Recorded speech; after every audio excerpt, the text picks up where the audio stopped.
Okay guys and girls, this is where it gets kind of difficult. I mean, obviously you've got a few tarot cards in front of you. You can see I've got basically a tarot spread, but you don't quite know why I'm doing it.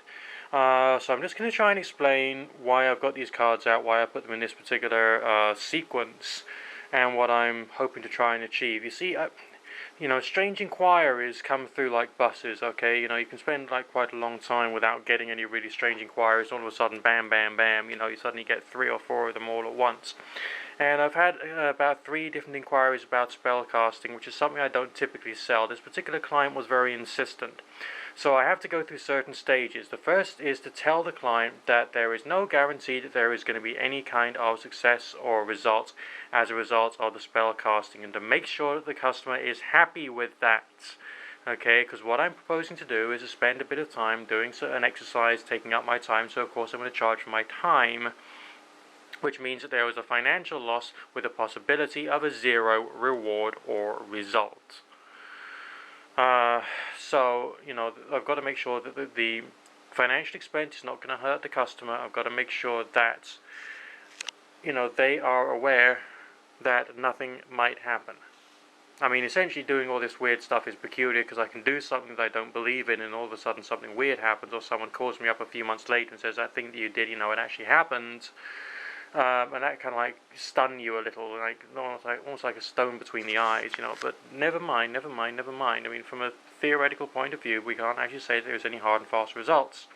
So this customer says to me, like, do me a spell casting to help to remove my creative block with my music.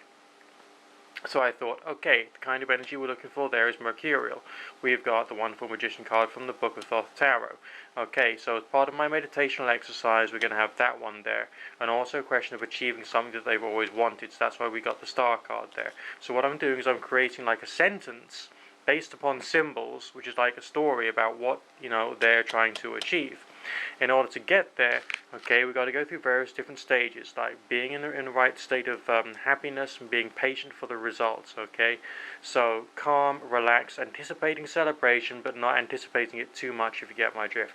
Being peaceful, being patient for the final results. Engineering dramatic change, that's what the death card is signifying there, to hope to get financial reward, and then to bring about the state of getting what you want to get as a result of something mercurial. Okay, that's like a sentence in its own right.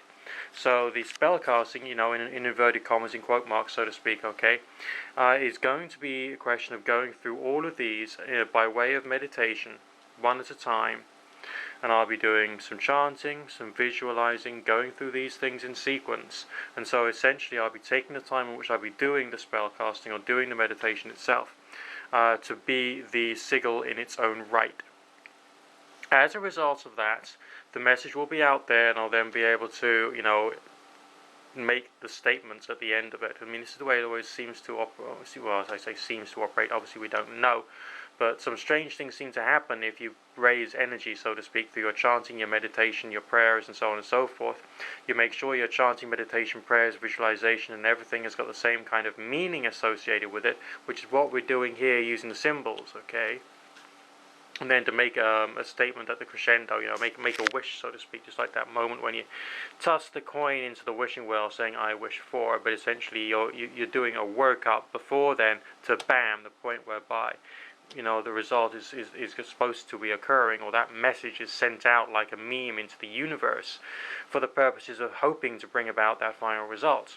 And then, of course, you can add extra visualization, like a ball of lights coming out of your, symbol and floating up into the sky and exploding in some kind of like orgasmic ecstasy kind of like way. Anyway, that's one way of doing it. Using tarot as a means of spell casting in its own right. Because it's we got a complex system of symbols here. Every single piece is an artwork. They feel different. Okay, if you look at the Death card, you get certain emotions from that. You look at the Magician card, you get completely different emotions from that, just like you would from real paintings in a real art gallery. Because that's what it means when we talk about energies. Okay, it's a personality, a character, a mood, a feeling, a thoughts. That's what it's all about. Anyway, that's a brief rundown about how to do a spell casting using tarot.